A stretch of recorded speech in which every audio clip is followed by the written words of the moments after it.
Thank you so much, Lydia.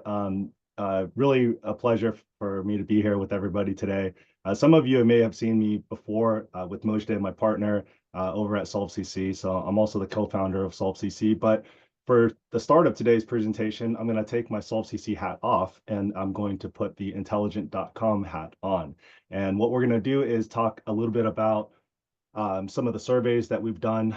We survey about 1,000 businesses, hiring managers, people in the workplace on a probably 2 to 3 times a month basis.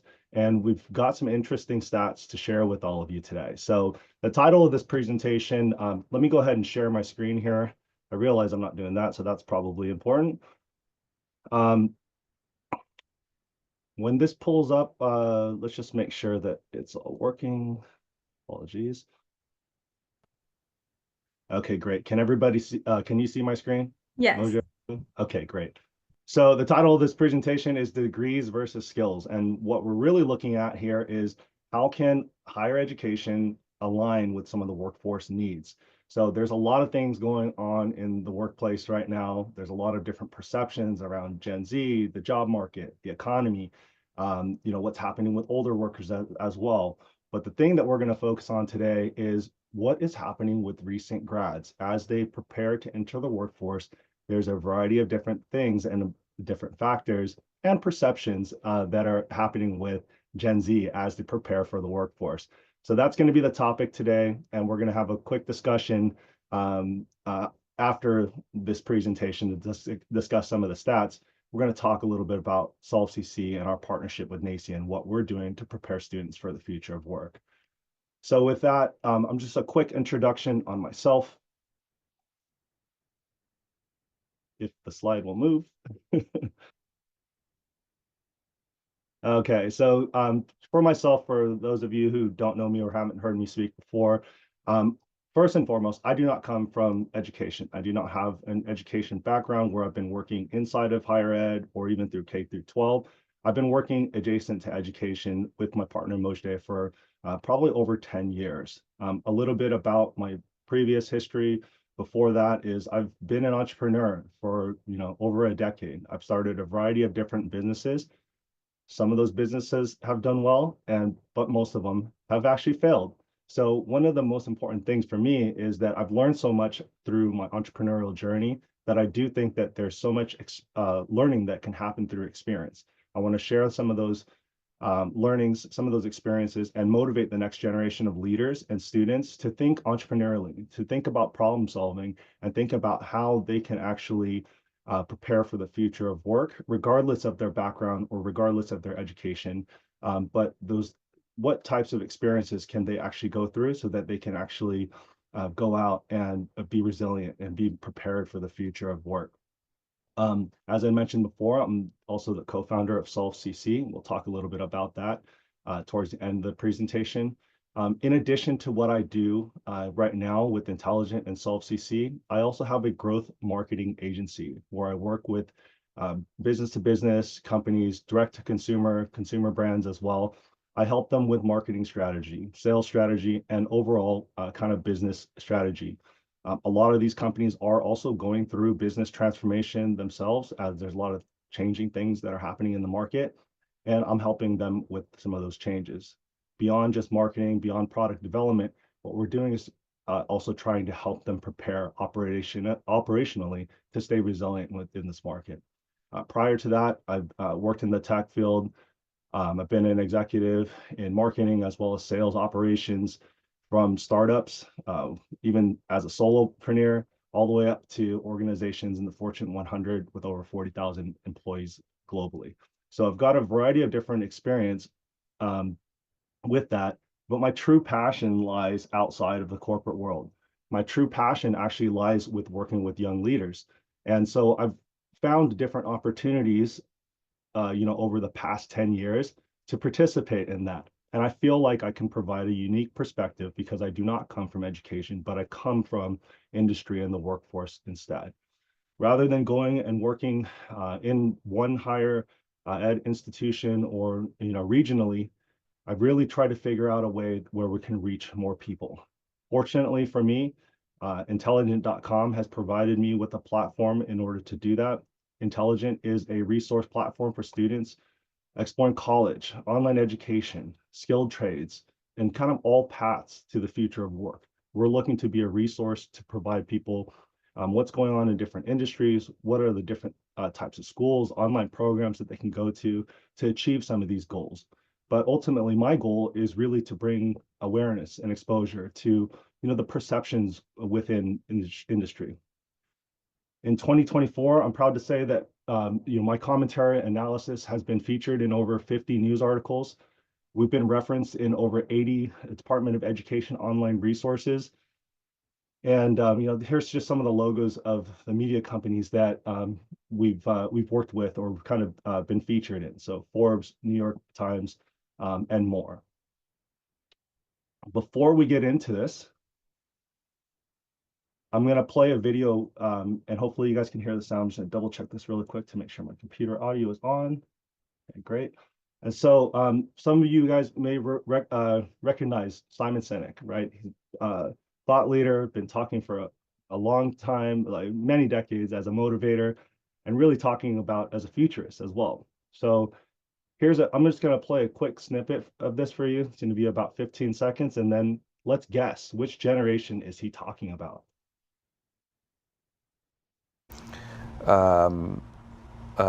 Are tough to manage, and they're accused of being entitled and narcissistic and self-interested, unfocused, lazy. But entitled is the big one. So that's just a quick snippet. So in your head, can you guess which generation he's talking about? Is this Gen Z? Is this millennials?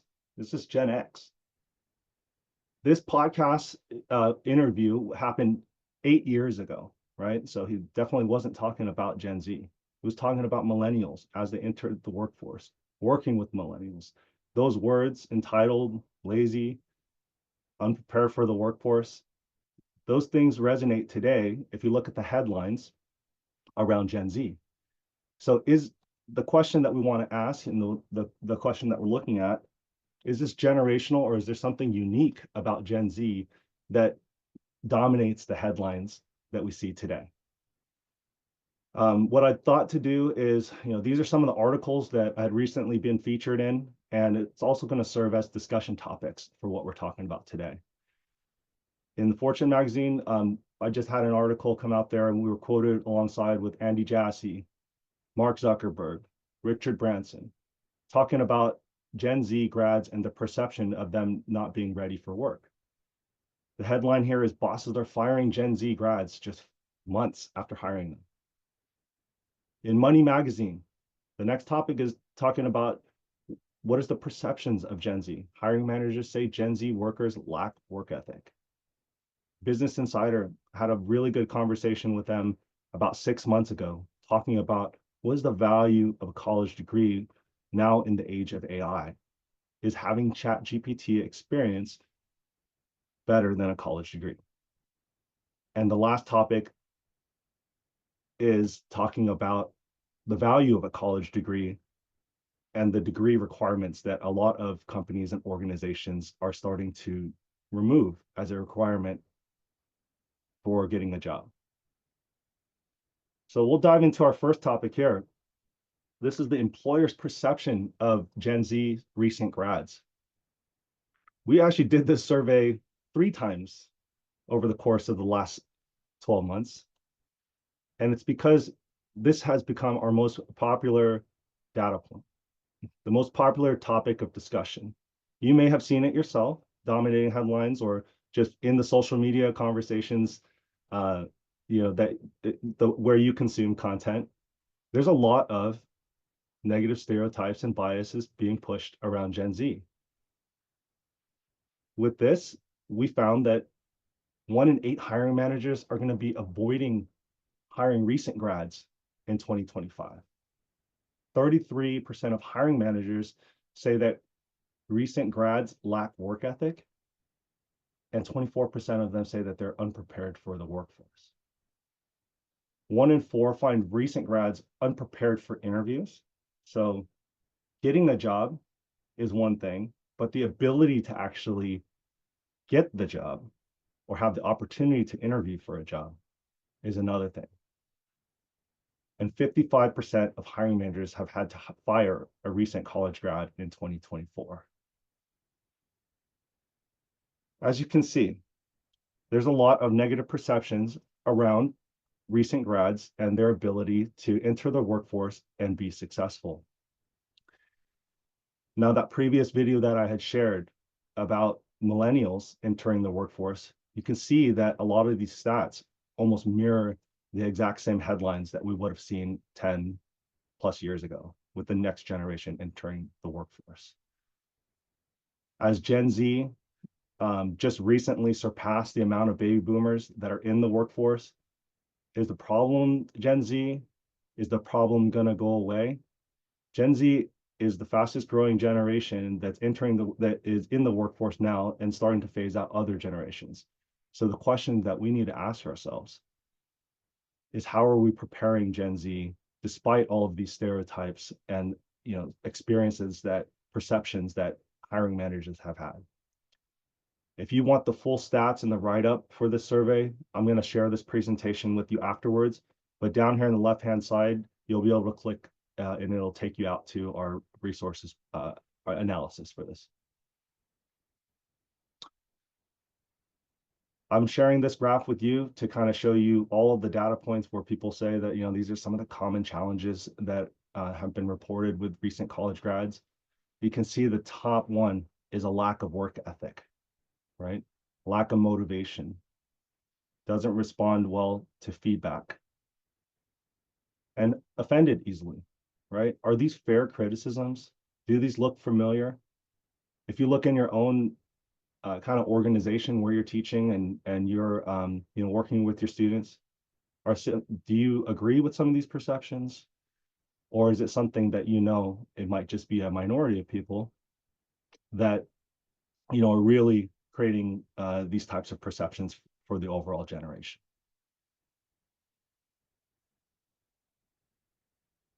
I want to talk a little bit about how these negative stereotypes actually affect Gen Z. We also surveyed recent grads, people that have entered the workforce, people that are currently working, for 1 to 3 years after they've left, college.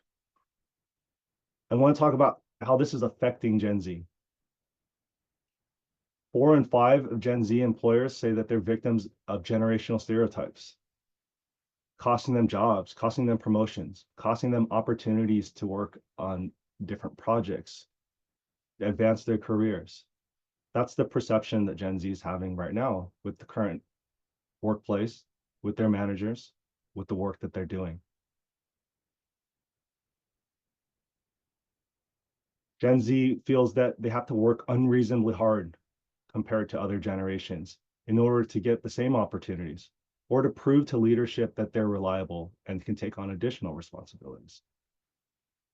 And 1 in 5 say that Gen Z stereotypes are the cause of the tension with older generations in the workplace. In addition to this, we did another survey around hiring managers to talk about some of these perceptions, and there are some hiring managers that have expressed that they are struggling with stress, depression, managing Gen Z workers, and have even caused them to quit their jobs.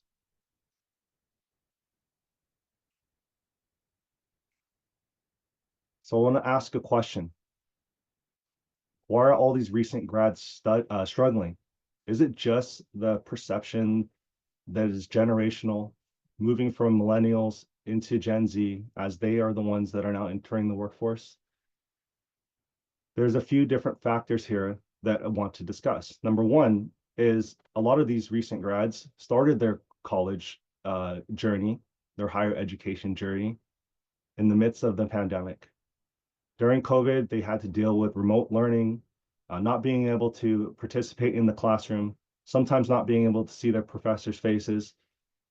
The interaction that they had on a college campus, or the interaction that they could have had within different collaborative environments, doing projects and other opportunities for internships, was disrupted by the pandemic. This lack of experience and the lack of hands-on opportunities to learn contributed a lot for them to be work ready. As a lot of businesses now have return to office mandates or hybrid work environments, they're entering the office environment for the first time. They're experiencing a new environment from being in college where everything was structured. They knew what classes they needed to go to. They had a schedule. They knew what classes they needed to take. They knew if they got a good grade in that class, it would allow them to work towards graduation. There was a goal. It was a structured environment. Now, when they're entering a more autonomous environment without a lot of direction or clarity on what it takes to succeed, they're struggling a little bit. They're digitally focused. This generation grew up with mobile devices in their hand. They grew up communicating with their friends through text, through different social networks, through different messaging platforms. It's different when you go into the work environment and you have to interact face to face, or you have to conform to some outdated workforce norms, emails, structure, process, working on a computer, not using your phone. There's a huge value shift. Gen Z cares about culture. They care about flexibility. They care about purpose at work. A lot of their personal values that they value outside through social causes or amongst their peers, they're carrying that into the workforce. And at times, depending on what company that they're going to work for or the environment that they're in, sometimes those values don't always match up or align with others that they need to work with in that environment. And then there's an expectation versus reality. Everybody knows that the amount of content that is available online, whether good or bad, can influence how you may perceive things. We've seen a lot of Gen Z consume content through TikTok, through short form videos, through a variety of different platforms where people are talking about their dream jobs, what they're doing at work. I'll give one very specific example that happened a couple of years ago. There was a lot of people sharing what their day in the life of, and I'm going to use this as an example, and I won't mention any companies, but day in the life of a product manager at X business. I wake up at 9:30 in the morning, have my avocado toast. I go to work out. I'm in the office at 11 o'clock. We have a meeting. 12:15, I'm out having lunch. We have sushi, we have this. And then, there's all these different things, but they're not talking about the work. So what's happening? They're seeing the end result of somebody living their dream job, but that person's not necessarily documenting their work, or they don't always share, all the things that happen within work. So there's a perception that companies are allowing people to, bring it, just have this amazing personalized work experience when that reality is not always true. And so I think that the different types of content that they've been consuming can sometimes cloud their judgment as they enter the workforce.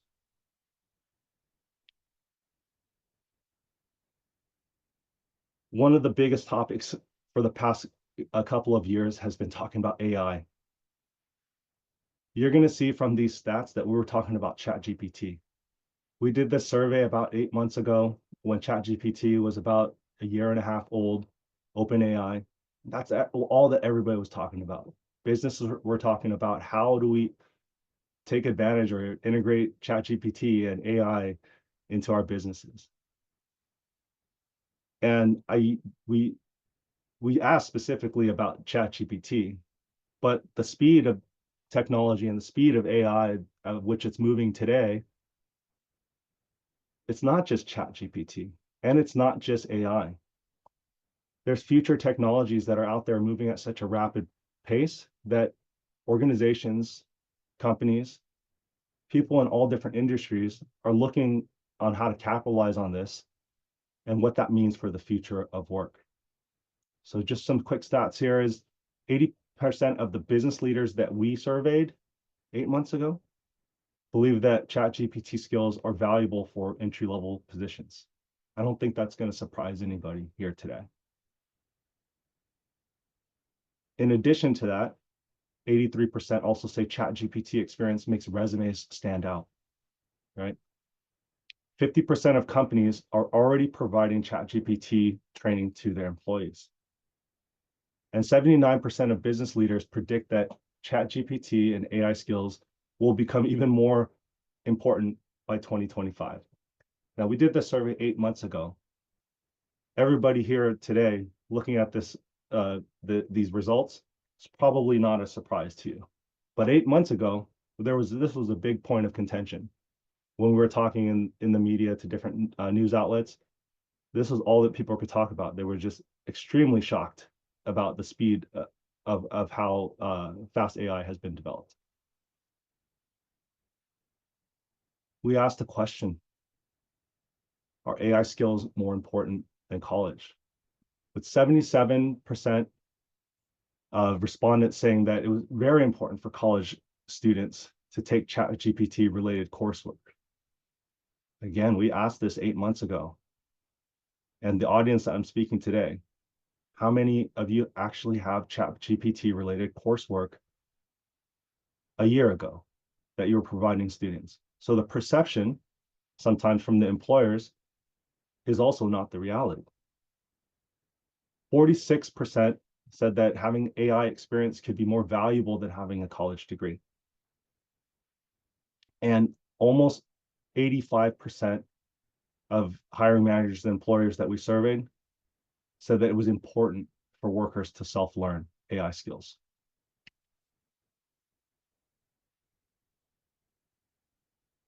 Employers are prioritizing skills over degrees.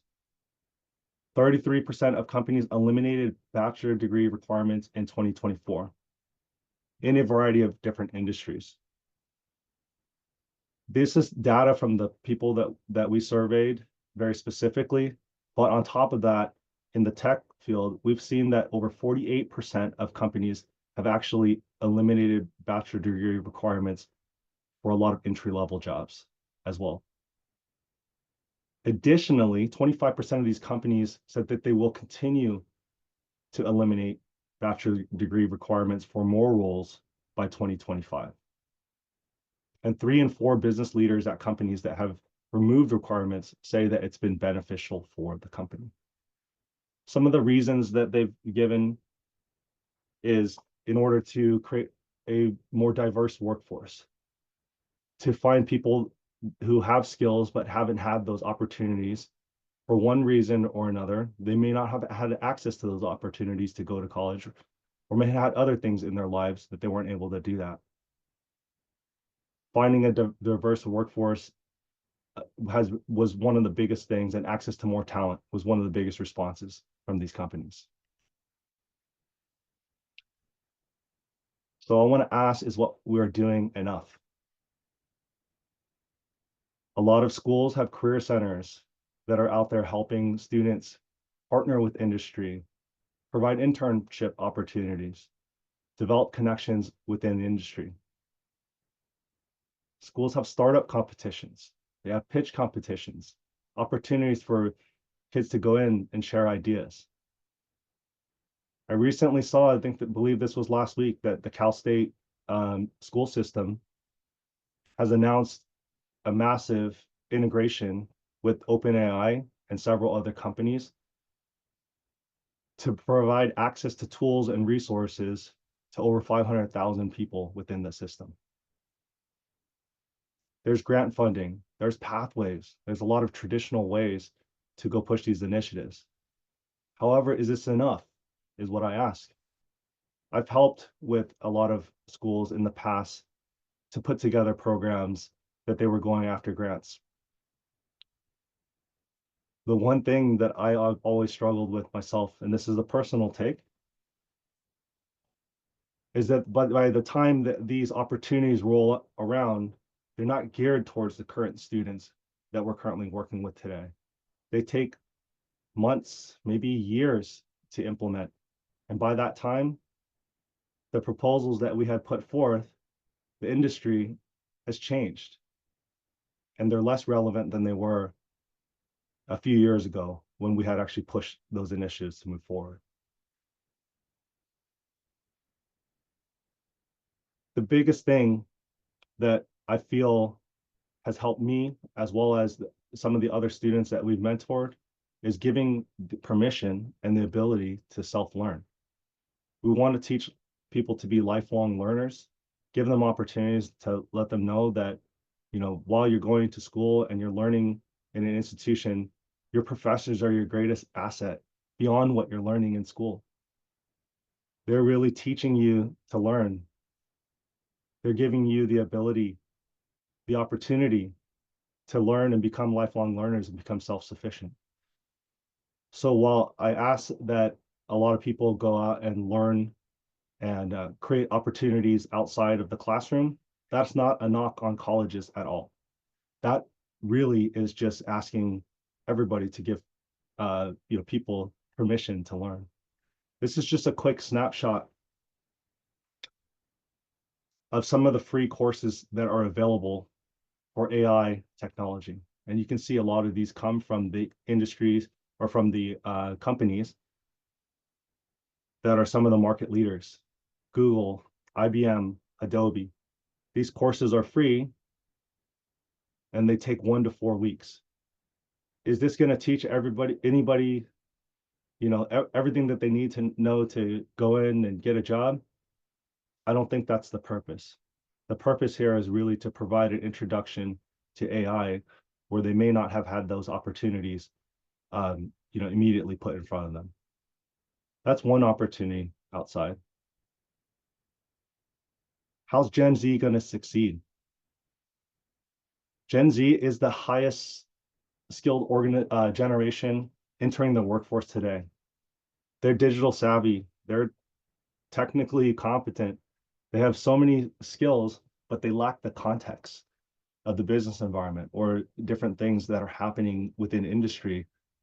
And how can we expect that they actually have that context without being coaches and being able to kind of share with them the opportunity? Gen Z can be change agents. I've worked for decades with businesses as they've tried to digitally transform. But because of their current environment, the traditional workplace norms that they've had, they've struggled with those transitions. Gen Z can truly be change agents and help digitize and modernize many businesses. Managers, instead of managing people and managing the work, need to become coaches, provide mentorship opportunities, guide Gen Z into what it looks like to succeed beyond their immediate area of responsibility, and have some patience and respect. Gen Z, we were all, beyond Gen Z, we were all entering the workforce, at one time. We didn't know all of the ins and outs of how to be professional. We didn't know all the different business processes and nuances for any organization that we entered. So I think it's important for us to know that, Gen Z is definitely not going away. What's our opportunity to actually help them to be coaches, to be successful? And for Gen Z, I remind them to be curious, self-reliant, and adaptable.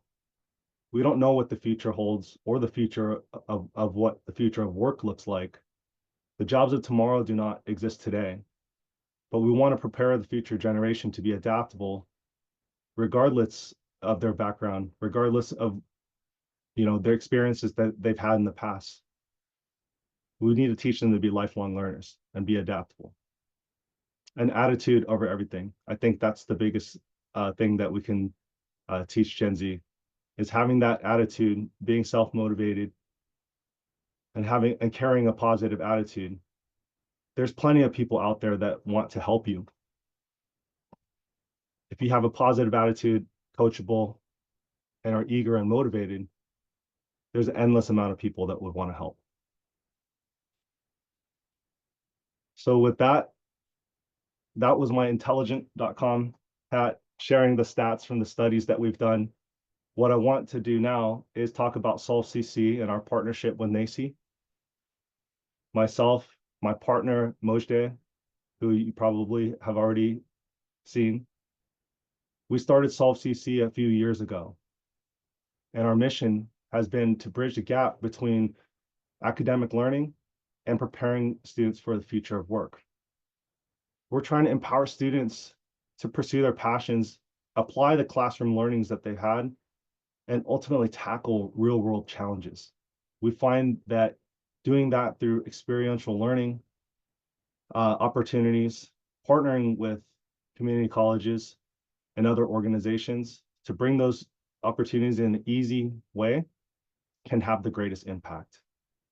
We've had over 3,000 student participants participate in our program, and we've reached over 10,000 community members as a result. Through the help of our partners, we've awarded over $80,000 in prizes, and it's not the monetary benefit that is important here.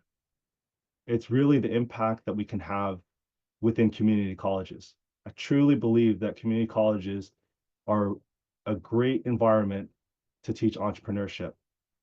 The students oftentimes commute to school. They're also residents within the community. They have the opportunity to partner with different businesses and other stakeholders within the community and bring everything together. They have a different perspective than other people that are attending a university that maybe they're not from those communities. We focus on 3 major programs. Our longest running program has been Solve Community Challenges. This is an opportunity for students to identify a problem within their community and work together with other students, teachers, their families, businesses, to find unique challenges, to find unique solutions to those problems. The Future of Work Challenge. We're asking them to be extremely creative here with no boundaries. What type of future do you see? What type of work do you see in the future? How do you think the future of work is going to be? If there was no boundaries, use your imagination, work together, understand the challenges that are out there, and how do you envision the future? In addition to the future series here, we're hoping to introduce AI opportunities for some of our participants. So we asked them to create a video. We asked them to do research. We're also hoping to give them some exposure to how to use AI in a practical way to share their vision of the future. And Startup Ignition. We're asking students who have an idea for a business or an initiative that they want to take to the next level. Through the Startup Ignition Challenge, we'd like to help to guide and mentor them in bringing that vision to reality.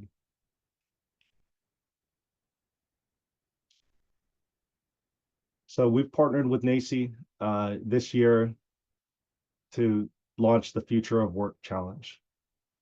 This is really an opportunity for students to share their vision of the future, as I had mentioned before, but what are the benefits of actually colleges to participate in the Future of Work Challenge? Number one, there's 0 cost to your institution. This is fully sponsored by NACCE and SolveCC. Easy implementation. We know that programs can take months to years to implement. This is an immediate opportunity that is available to you without going through all of the administrative and bureaucratic loopholes to participate in the Future of Work Challenge. We can position you as a leader in the future of work and future education space by participating with us in this Future of Work Challenge.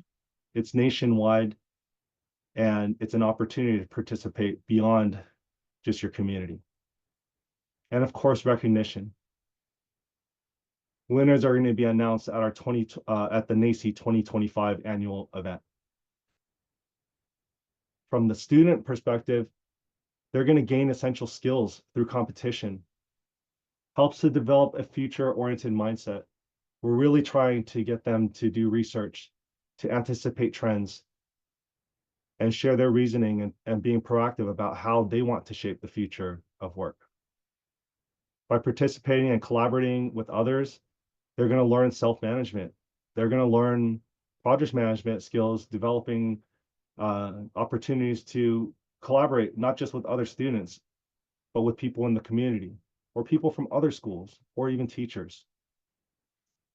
And leadership, it gives them an opportunity and agency to work independently, to share their vision in the future. And we know how creative these students are and how good at technology. This is another opportunity for them to express their creativity with no boundaries. So the deliverables here is really all we're asking for them is to work together to create a 2-minute video capturing their unique vision of the future. And we want them to describe how they worked with other people, because collaboration and teamwork are hugely important skills in the workplace. And this opportunity is going to give them a chance to showcase all of that.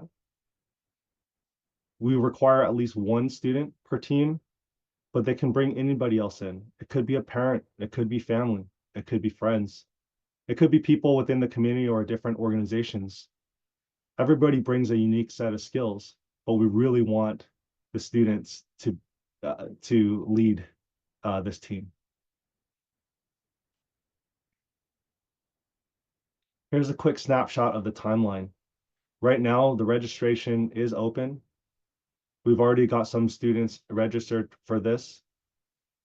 We've got a good amount of champions that have registered for this as well. But the deadline to register is going to be March 31st. So that's coming up at the end of next month.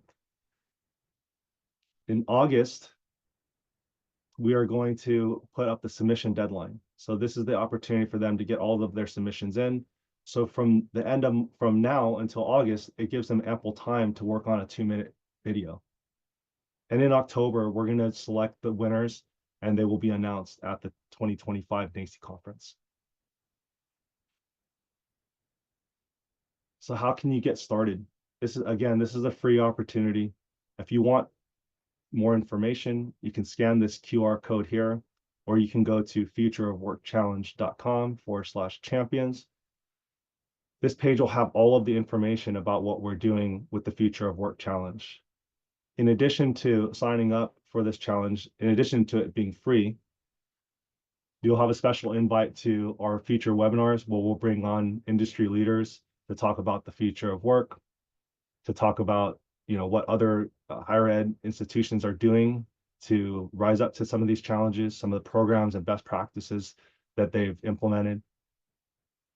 Mojde and I host SolveCC hours on a weekly basis, where we try to provide support in any way that we can to help you implement the Future of Work Challenge within your organization. Through NACCE, we've also created a Credly badge, and this is an opportunity for you to earn a badge or certification by participating in the Future of Work Challenge through NACCE and SolveCC. After you've signed up, we ask you to share this opportunity with other champions within your institution, in addition to sharing it with your students and your community. Sometimes all it takes is a friendly introduction to get other champions motivated and participate in what we're doing here. And if you have any questions, our email addresses are here. Feel free to send us an email. You can also contact us through the Future of Work Champions page. And so with that, I'd like to pause for any questions that anybody has. And maybe Lydia, you can help bring some of those questions up. Yeah, of course. I don't have any in the chat yet. Sure.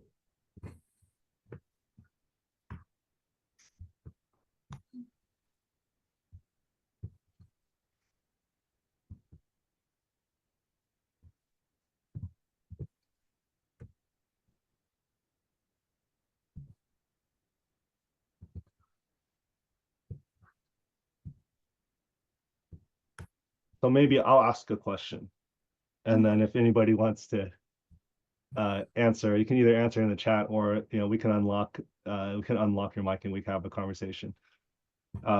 So we shared a lot of stats. Were any of these stats surprising to you?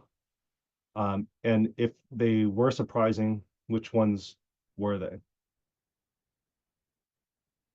And why, I guess.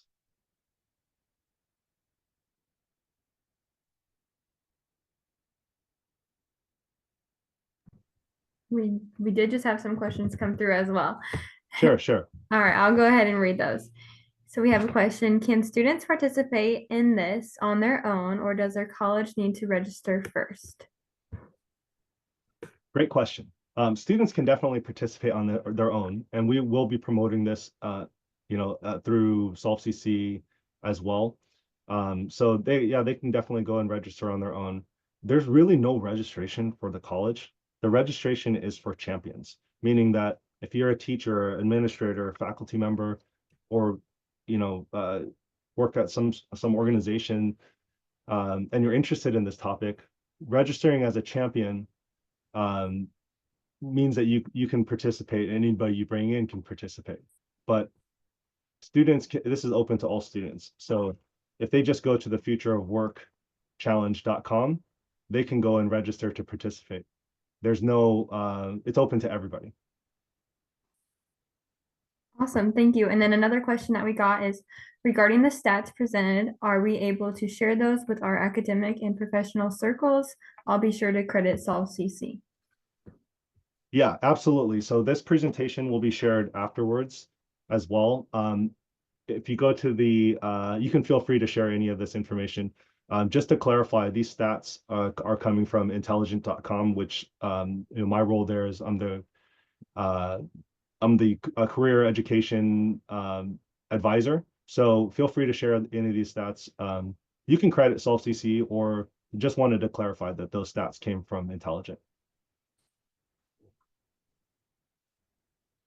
Awesome. And then another question was to please describe the role of champions. Sure. So the difference between a champion and a participant and a student participant is champions can really be anybody. It can be a teacher, it could be an administrator. The champions are the ones who want to bring this opportunity to their institution and allow people in allow the students in your institution to participate.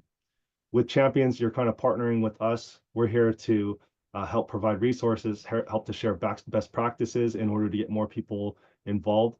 But really, all we want to do here with the Future of Work Challenge is not make it complicated, make it a very simple way for your students to get access to an opportunity where they can win prizes up to $1,000, but really, truly the opportunity to participate in something that's beyond the classroom and beyond their local community. Awesome. And then Chad said, I found the stats to lead me to the conclusion that today's students are smarter than us, but don't always know/remember that. Why do you think coaching is the future of teaching?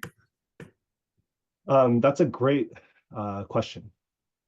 I think it's no doubt that the students are a lot smarter than us in some areas by learning technology, learning different skills.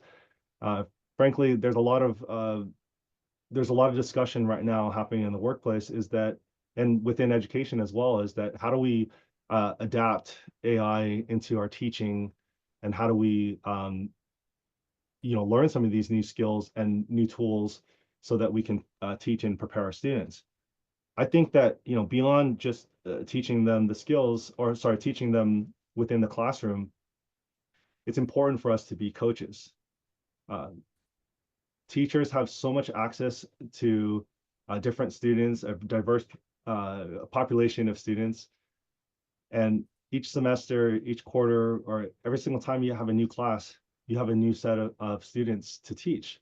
And you can teach them what you're teaching in the classroom, like that type, but however, depending on the subject that you're teaching, the content that you may be teaching may actually become outdated, over the next 18 to 24 months.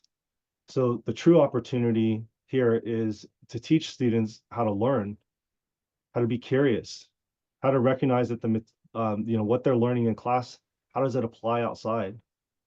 And ultimately, I think that the students need that beyond just teaching the subject materials that are within the classroom. They need permission and the opportunity, and that comes from coaches, and really coaching them beyond just kind of the material that you're teaching in class, teaching them to be lifelong learners.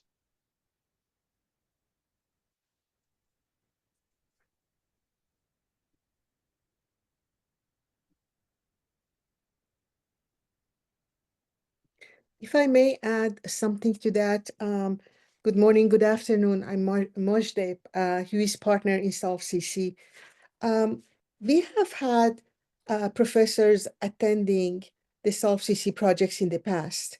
They have been coaching students, and some of them, after participating in the project, they came to us and mentioned that they have changed their teaching approach.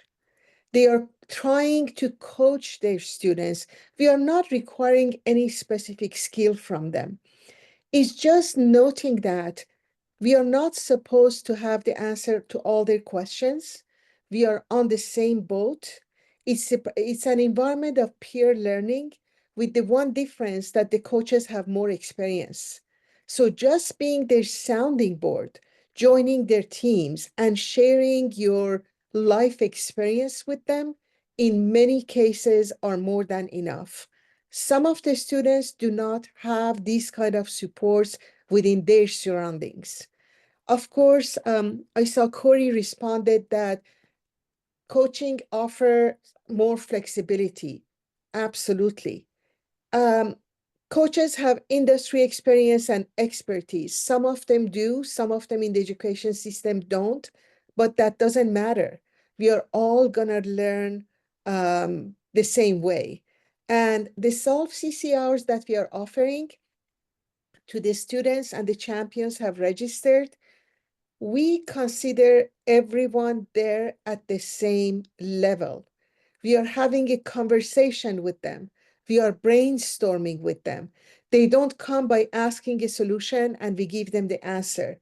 We think about it. If we have some suggestions, they are softly offered to them. But the whole purpose for the students is to get some knowledge, to have a trusting environment and a sounding board, if that makes sense. Yeah, that's a great point. I think with the SolveCC hours, one thing that I have noticed as well is that the champions that have shown up to the SolveCC hours, they get to learn from other champions. They get to learn from other coaches that have had the experience, and they're sharing best practices. Sometimes we all have the passion and motivation because we want to help our students kind of beyond what we're allowed to do within the institution or within our coursework. And it's the passion that kind of drives myself, Mojdeh, and we can see all of that passion as well within the teachers and the coaches that have participated in our programs. And it's really eye-opening, and it's really cool to see that, seeing coaches share best practices with each other, people that have had success before. We can learn from what they've done. And this is not necessarily just best practices, but this might be a different way to think about the approach of what you're currently doing. Just, it's such a, I'm so proud, I guess, to have been a part of this for the past few years with Mojdeh. We've had so many amazing, teachers and champions that have gone through our programs. And I've also developed lifelong friendships with them. So I do appreciate, Mojdeh, number one, because I've known Mojdeh for so long, but getting to know Chad, Karen, and so many other champions that are really trying to push this forward with us. one example that always puts smile on my face, the attention span is getting shorter for everyone, not only the younger one, but us. We have team members who have been coaching TED speakers, and they are offering their services to the students finalists. We usually put those calls on weekends, so students are available. They are joining a call, which is initially scheduled for 1 hour. After 2.5 hours, they are still there, and we almost need to finish the call. By the end of the call, they are providing each other tips on how to better present their project. So these are the moments that are completely priceless. Again, giving them the agency, let them see that they can grab those opportunities and accesses that are not offered to all the students. So this is why we are doing this. And this is what keeps us going. Yeah, and there was a comment in here that talking about the future of work is about the future of learning. I totally agree.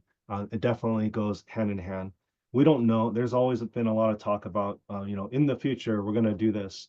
And as a marketer, talking to some of my peers, I'm always seeing people say, "Oh, email marketing is dead. Uh, you know, cold calling is dead, or this is dead." These types of headlines where people are just continually talking about technologies or the tools that we use. It's so interesting to me that with the evolution of AI, we're saying AI is going to replace jobs. Nobody's going to work anymore, or there's going to be so many different things that are happening. And I tend to think that it's not necessarily about technology, but it's about being adaptive. It's also about being adaptive on how, in addition to how we're learning, we're all kind of lifelong learners ourselves as well. We have a variety of different experiences, but it's about, like, how do we teach and how do we manage things, and how are we, going to remain flexible, because we truly don't know what the future is going to look like, right? And the ability to just be adaptable and open and exploring trends and just being able to think critically, I think that is still going to trump any type of technology, skills or acumen that somebody may have. Really, the ability to learn.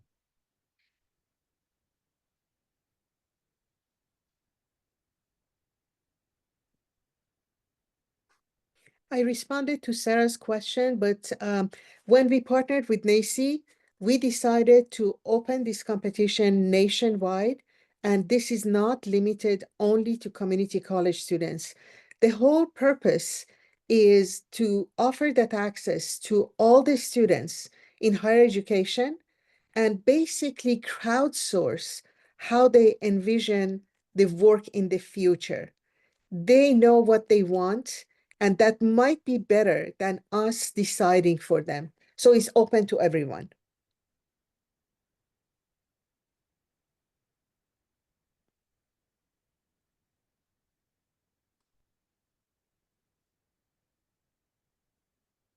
Yeah, I like Mandy's comment as well. It's just effective coaching can also help facilitate the conversation or the conversion around successfully navigating AI, um, which is extremely important, as we continue to evolve. And I think that is a very important point, is sometimes what we're looking at doing is navigating, the technology, navigating AI, how it applies to learning. And it's interesting because sometimes we're using AI in order to do, um, tasks that we've always imagined, that's what we're trying to do to make our human jobs and our human lives easier. But there's one perspective that, somebody who, to me as a business coach, as I was also approaching AI the same way, is, you know, you need to be working with AI.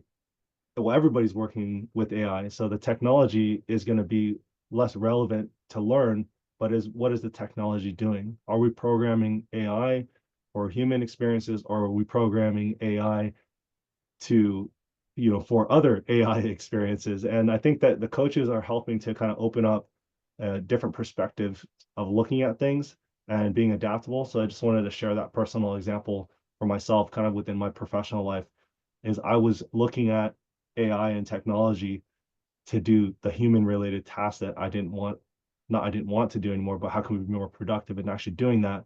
But in reality, I believe that the future is how do we get AI to talk to other AI, right? And it's just a different perspective that I didn't have without somebody coaching me.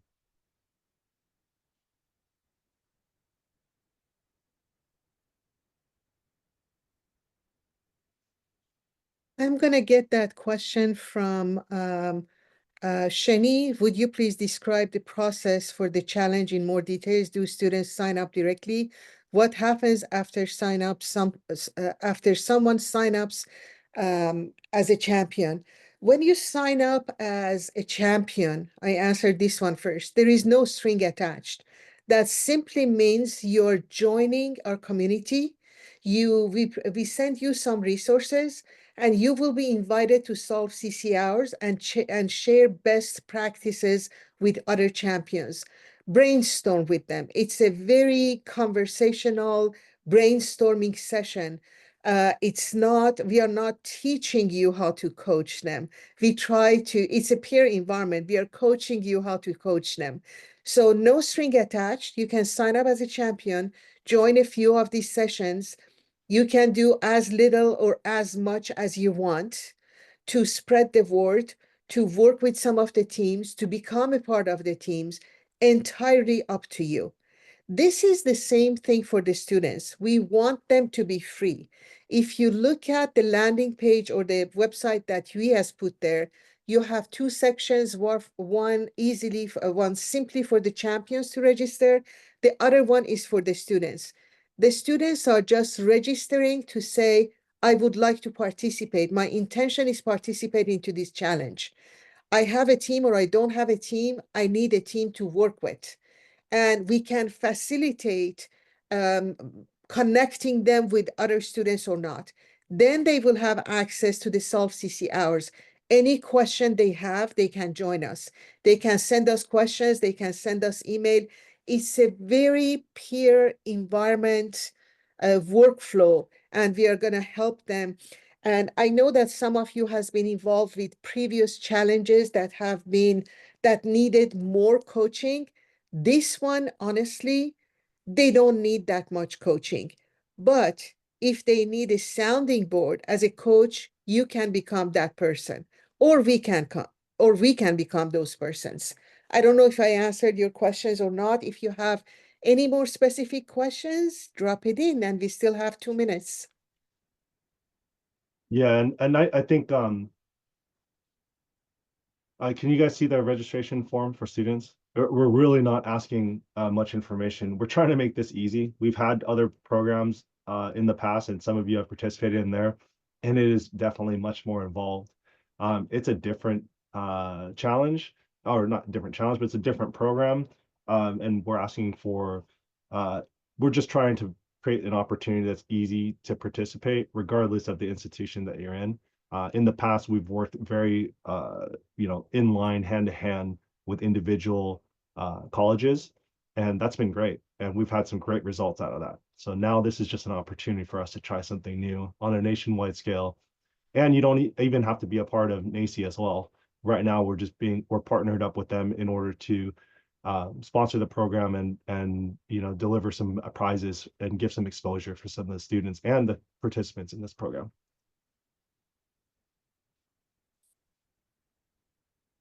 So yeah, I think that's it. We've got like 1 minute left. I want to respect everybody's time. I do appreciate, or Mojde and I actually appreciate everybody being here, and I appreciate you guys also listening to some of the work that I've been doing at Intelligent. That is something that's completely separate from SolveCC, but it helps me as a platform to understand and share some of our thoughts around the future of work. But my true passion lies in working with educators, working with parents, working with students to prepare young leaders for the future of anything, beyond work. So thank you so much. Really appreciate the time. And, we look forward to